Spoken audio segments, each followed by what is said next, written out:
Ah, Oke, what's up guys? Halo, kembali lagi dengan saya Joshua Cikal Perwira di Bincang-Bincang Malam. Ya, dalam video saya kali ini saya akan menjawab pertanyaan dari Pak Greg, Mas Greg, atau yang biasa saya sebut Bapak Gregorius Darwijayoko, seorang dosen handal di STPK. Ya, pertanyaan ini tentang kebencian yang selalu menyertai cinta. Di mana ada cinta, di situ ada benci, pasti. Di mana kita siap mencintai, di situ juga kita harus siap untuk membenci. Kenapa? Ya, nanti saya akan jelaskan di video.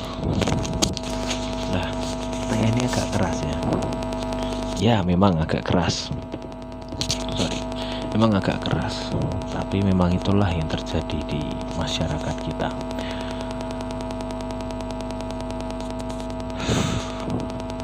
Oke, langsung saya mulai ya.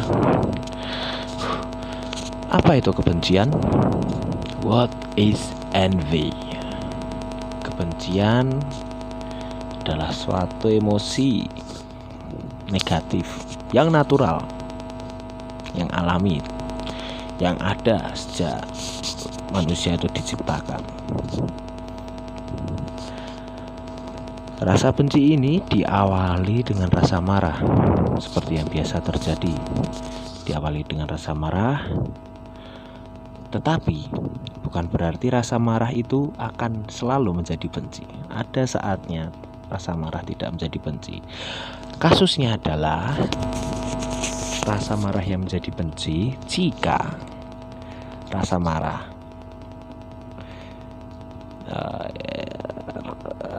rasa marah yang sangat mengganggu, kalau diganggu atau diusik ketenangan atau privasi, mungkin soal keluarga pasti, atau mungkin soal idola juga pastilah akan ada rasa benci terhadap yang pelaku pertama tadi. Jadi saya mencintai satu orang ini dan ada orang lain yang mengganggu. Jika memang mengganggunya sangat kasar, pasti itu ada rasa benci di sana. Ya, Kompasiana menyebutkan bahwa rasa benci adalah permusuhan dan kebencian intens yang biasanya berasal dari rasa takut, marah, atau rasa terluka. Nah, rasa terluka di sini, sebagian besar rasa terluka adalah saat dimana seseorang mencintai, tetapi cintanya itu mengecewakan bagi dia. Mungkin putus atau ditinggal rapi. It's okay. Tapi berawal dari cinta ini dan mengecewakan ini, diputus. Kalau putusnya baik-baik, oke. Kalau putusnya kayak ditinggal rapi, kegap sama selingkuhan, pastilah ada benci di sana. Saya yakin, 100% yakin. Ada sedikit tidak raketung sidik ya, kalau bahasa Jawanya. Nah, juga ini, kalau kita terlalu fanatik pada sesuatu atau seseorang, seperti yang sudah dijelaskan tadi, jika ada yang memang tidak suka, pasti akan orang yang fanatik terhadap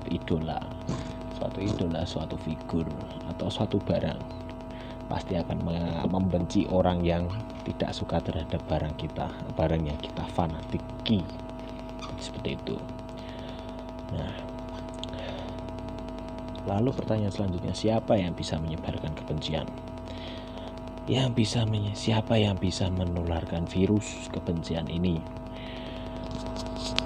Tentu saja manusia lah, karena manusia homo homini lupus est. Manusia adalah serigala bagi yang lainnya. Manusia selalu membenci dan bisa memakan seseorang yang lain untuk bertahan hidup. Layaknya serigala yang bisa menjadi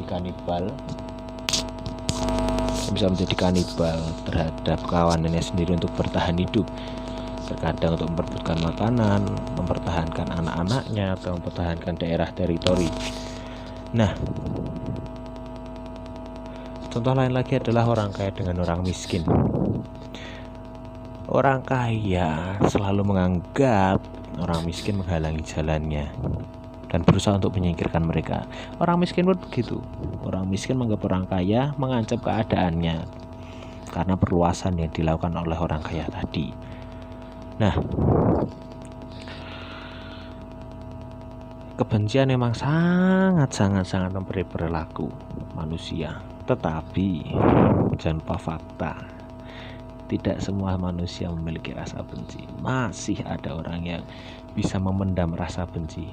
Bukan memendam, meminimalisir, bahkan menghilangkan. Butuh waktu bertahun-tahun memang. Nah, apa yang harus kita lakukan setelah saya membicarakan tentang bahaya yang sangat mengerikan dari kebencian ini? Pasrah? Mungkin hanya orang lemah yang pasrah jatuh ke dalam kebencian. Tidak, kita punya pilihan untuk bebas dari rasa benci itu. Nah, hal baik atau habitus yang bisa kita lakukan adalah kita bisa mencintai kehidupan atau mencintai kedamaian. Agak rancu. Nah, ini contohnya gini, kita bisa membuka sedikit lebih lebar, sedikit lebih jauh tentang dari segala indera kita dan pikiran kita tentang apa yang akan kita lakukan, apa yang terjadi di sekitar kita. Contoh, misalnya, yang orang-orang lain, ada satu pengemis nih, dia datang. Orang-orang lain gak menghiraukan, tapi kita mungkin orang melihat tapi tidak menghiraukan. Kita mencobalah kita melihat dan menghiraukan dia. Mungkin kita kasih sebagian rezeki dari kita, atau kita kasih makan, atau kita sapa. Ya syukur-syukur diberi bantuan lah. Tapi jangan bukan. Yaitu tadi, kita harus mencintai kehidupan dan kedamaian dengan cara seperti itu. Tapi permasalahannya, saat kita berusaha untuk mencintai kehidupan dan mencintai kedamaian, akan ada saja orang yang menebarkan virus-virus kebencian itu. Mungkin yang terjadi di waktu sekarang. Off topic. Nah, bagaimana kita menghindari itu? Sebenarnya nggak perlu dihindari. Tidak perlu dihindari kita menghindari orang yang membawa virus kebencian. Tidak perlu. Yang perlu kita lakukan sebagai kita yang homo sosius atau makhluk sosial dan tidak bisa hidup sendiri dong tentunya. Kita itu tadi menjunjung tinggi kehidupan, yang namanya kehidupan dan kedamaian.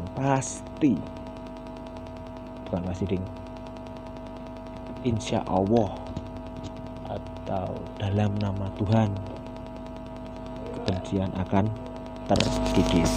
Bentar ya.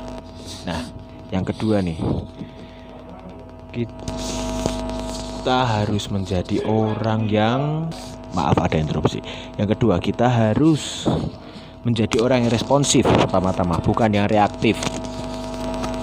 Ya, kita harus menjadi responsif bukan reaktif. Maksudnya, kita menerima dulu informasi baru bertindak. Bukan bertindak dulu baru menerima informasi, seperti itu. Dan yang ketiga adalah kita harus, yang bisa saya tawarkan adalah kita jangan balas kejahatan yang diberikan kepada kita dengan kejahatan, melainkan dengan kebaikan. Karena jika kita terus menerus menjadi baik terhadap sesama, jangan jadi orang bodoh karena kita selalu baik pada orang, jangan jadi orang bodoh. Anda tahulah maksudnya. Nah, jangan balas kejahatan dan kebaikan, karena saya sudah melakukannya. saat saya selalu baik kepada orang yang membenci saya, lama-lama orang itu akan merasa jengah, merasa tidak enak, merasa gregetan, dan akhirnya dia minta maaf pada saya. Sorry bro, aku pernah dengki, aku pernah serai karo kowe. Sorry bro, aku pernah menaruh dendam padamu. Nah, ini pengalaman yang bisa saya bagikan. Mungkin sedikit saja dari saya. Ini akhir video dari saya. Satu kalimat terakhir. Always doing good and be good. Saya Joshua Cikal Perera. Bye.